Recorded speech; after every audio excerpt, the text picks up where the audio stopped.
ने बनाया उन्हें भी क्या किया गया, क्या किया गया, उन्हें भी खत्म कर दिया गया। लेकिन जिन कारीगरों ने आबू देलवाड़ा का जिन मंदिर बनाया उनको परिणाम क्या मिला, उनको परिणाम क्या मिला कि जितनी जितनी बारीकी से उन्होंने जिन मंदिर की कोतरनी की उतने उतने वजन का उनको क्या दिया गया, स्वर्ण दिया गया।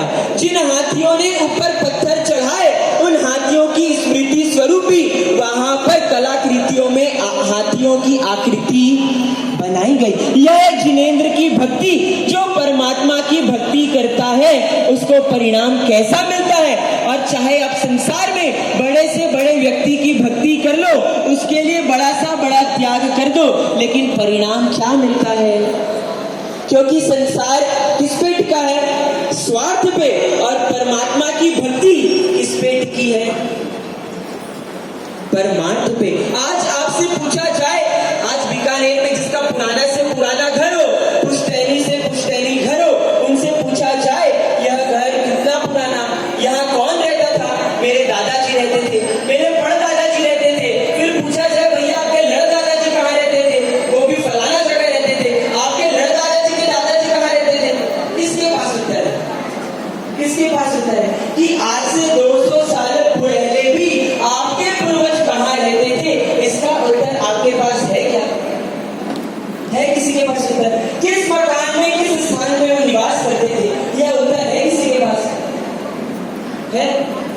लेकिन जिस धन्ना ने राणीपुर बनाया, वस्तुपाल तेजपाल ने वर्षों वर्षों पहले आबू देलवाड़ा बनाया, आज तक उनका नाम अमर है। और जय जयकार किसकी होती है, बड़ी बड़ी हवेलियां जो बनाकर छोड़कर चले गए उनकी जय जयकार हो रही है, या परमात्मा का तीन लोक का जिनालय जिन्होंने बनाया, देव गुरु धर्म की आराधना करने का सुंदर उपक्रम जिन्होंने उपस्थित किया, जय जयकार इस जगत में किसकी होती है, किसकी होती है?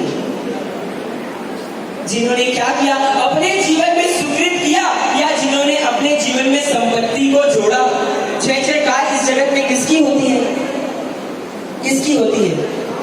और ऐसे ही जिन्होंने परिश्रम मेहनत करके प्रवर्तनी महोदया चंद्र प्रभाषी जी महाराज साहब की प्रेरणा से इस गंगेश्वर पार्श्वनाथ जिनालय का क्या हुआ, निर्माण हुआ। आज जो जीर्णोद्धार समिति है उनके समक्ष मेरा एक बहुत बड़ा प्रश्न है, जो जीर्णोद्धार समिति है उनके समक्ष एक बहुत बड़ा प्रश्न है कि जब यह जिनालय का निर्माण प्रारंभ हुआ तब आप लोगों ने इस जिनालय की नींव में क्या भरा, इस जिनालय की नींव को किससे भरा है, यह मेरा प्रश्न है क्या? जीर्णोद्धार समिति वाले उपस्थित हैं, यहाँ ट्रस्टीगण उपस्थित हैं, उनसे प्रश्न है कि इस जिनालय की नींव को आपने किससे भरा, सीमेंट से, रेती से, गिट्टी से, ईंट चूना पत्थर से, इससे ही भरा। लेकिन अगर आपका उत्तर हाँ है तो मुझे आप लोगों पर कतई भरोसा नहीं है। मैं विश्वास ही नहीं कर सकता कि आपने इस जिनालय की नींव को ईंट चूना पत्थर से भरा हो।